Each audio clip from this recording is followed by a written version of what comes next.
உலகின் மிகப்பெரிய இயற்கை எரிபொருள் தேக்கத்தை கண்டுபிடித்த பிரான்ஸ். பிரான்சில் உலகின் மிகப்பெரிய இயற்கை எரிபொருள் தேக்கம் கண்டுபிடிக்கப்பட்டுள்ளது. பிரான்ஸ் $92 டிரில்லியன் மதிப்புடைய உலகின் மிகப்பெரிய வெள்ளை ஹைட்ரஜன் களஞ்சியத்தை கண்டுபிடித்து சர்வதேச ஊடகங்களில் பரபரப்பை ஏற்படுத்தியுள்ளது. இது எதிர்காலத்திற்கான சுத்தமான எரிசக்தியாக கருதப்படும் இயற்கை ஹைட்ரஜன் கண்டுபிடிப்பில் மிகப்பெரிய முன்னேற்றமாக பார்க்கப்படுகிறது. எவ்வளவு பெரும் இந்த கண்டுபிடிப்பு? 46 மில்லியன் டன் வெள்ளை ஹைட்ரஜன் இருப்பு கண்டுபிடிக்கப்பட்டுள்ளது. இதன் மொத்த மதிப்பு $92 டிரில்லியன் $. என மதிப்பீடு செய்யப்பட்டுள்ளது.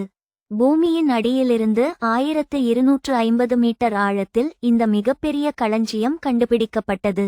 வெள்ளை ஹைட்ரஜன் எதனால் தனித்துவமானது? இது பூமியின் இயற்கையான செயல்முறைகளால் உருவாகும் ஹைட்ரஜன் வகையாகும். இதை எரிக்கும் போது மட்டுமே தண்ணீர் வெளியிடுகிறது. அதனால் சுற்றுச்சூழலுக்கு பாதிப்பு இல்லை.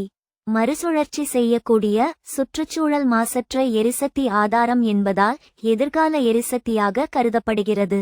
இதை உற்பத்தி செய்ய எந்தவிதமான கிரீன்ஹவுஸ் வாயுக்களும் உருவாகாது. எனவே கார்பன் நீக்கமற்ற எரிசக்தியாக இது செயல்படும்.